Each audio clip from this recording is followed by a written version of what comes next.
So thank you, Anaga, for inviting us to speak today. And I too want to remember that today is December 6th, when the Babri Masjid was demolished.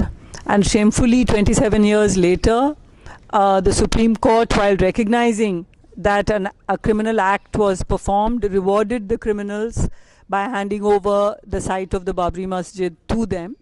I want to remember that, because one of the sources of toxic masculinity, as Anagha said, one of the sources of that is Hindutva, because the kind of masculinity and the toxic masculinity that Hindutva promotes, and the kind of language that is used, and the kind of rampant violence that has been unleashed on Dalits, Muslims and women in the last 6 years far exceeds the violence that we have actually become familiar with in India. Because the fact is that at the heart of India and of Hindu society is this deep-rooted violence against Dalits, against women. And what the last 6 years has done is it has made it possible to legitimately and publicly perform this violence in such a way that it's almost a badge of honor. So I do want to state that today is December 6th, and that we as a nation stand on the threshold of absolute ignominy and shame. I'm not sure we have not already crossed that threshold, because not only is today the anniversary of the demolition of the Babri Masjid and so close to the shameful Ayodhya verdict, but we are also on the verge of a citizenship bill which will disenfranchise Muslims. We will no longer have the right to call ourselves a country even, because citizenship cannot be based on random religious affiliations which you acquire by birth, which are accidents of birth. So once this bill is passed, we can forget about holding our heads up to ourselves again. But already, I'm afraid, we are well down that path, and we as a country have a lot to be ashamed of. So it is in this context that we have to talk about everyday violence, and actually a number of the phrases that Anagha used resonated with me, and I'm sure with Aisha. Casual sexism. Even at our stage in life, Aisha and I, as sort of elderly faculty, encounter casual... Sorry, it's true. I speak for myself as elderly and middle-aged. Is that okay? No, we do encounter casual sexism from faculty, yes, and it's kind of jocular. And it just comes out. It doesn't even occur to the person that what they have done is said is problematic. So there's at one level casual sexism, but there are also, as we all know, there are ways in which so there's the power relationship. So there are several levels. Both of us discussed it. We want to keep this brief and maybe have a longer discussion with you all so that you can speak more. So there's casual sexism, which is kind of among peers. But then there is, in an academic setting, there is the kind of power that a professor wields over his students. And here I don't have to say his or her, because given the way patriarchy operates, at least in India, it's very rare to find a woman professor hitting on young male students, but it's very common to have male professors hitting on young female students, because apparently it's perfectly natural for 60-year-old men to think they can attract 20-year-old women, but a 60-year-old woman would not think she could do the same with a 20-year-old man or woman. So there seems to be some way in which we are wired, and maybe we need to think about how patriarchy operates to naturalize one form of predatory relationship. So there's the relationship between professors and students, and I'm sure many of you have experienced it. We know about Atul Johri. We know about many. We've actually come to think that in today's India, to acquire any position of power in a university system, this seems to be a basic minimum requirement, that you should have been accused of sexual harassment. Because if you think about, I mean, the Vice Chancellor of Vishwabharati University was actually found guilty of sexual harassment, and he was made Vice Chancellor of Vishwabharati University under this regime when he was rejected for VC-ship of other universities under previous regime. So now it looks like this is a minimum qualification to, if you can tick that box, I think you can become a dean, you can become various things. So I don't think we have much of a career left in the academy, really. Unless we change our ways.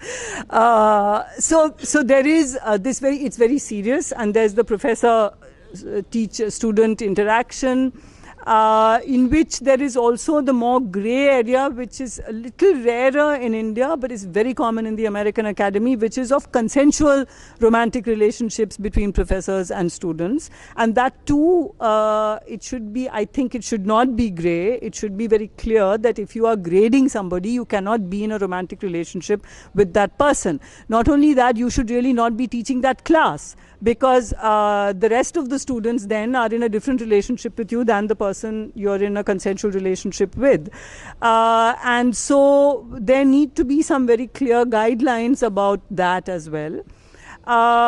So there's the professor-student thing. Then among peers, I think you know that there are multiple ways in which sexism operates. Sexism operates in terms of sexual harassment. It operates in terms of, and sexual harassment can be stalking, it can be commenting continuously, it can be insistence on come out for a coffee with me or come and sit at the dhaba with me, etc., etc.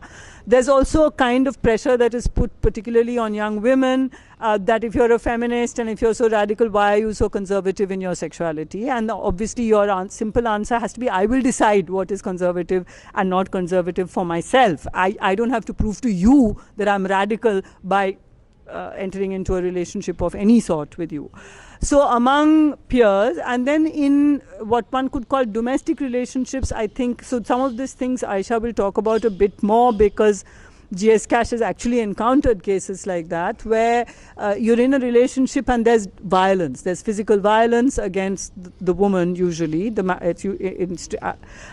I think the cases that have come up would be largely of straight couples, but that's the other thing, that until recently, since queer relationships couldn't even be talked about, there's no way to even talk about the more complicated things within a queer relationship. So there is that business of domestic abuse in which women are trapped, and what happens then is that there's also a way in which women themselves are trapped in the patriarchy. So I know of situations where the woman will go and talk to some friends, other women friends, the other women friends intervene. Next thing you know, they have made up, and these friends are made to feel actually quite isolated, and they're made to, there's a threat of violence against them because that couple has suddenly closed up again.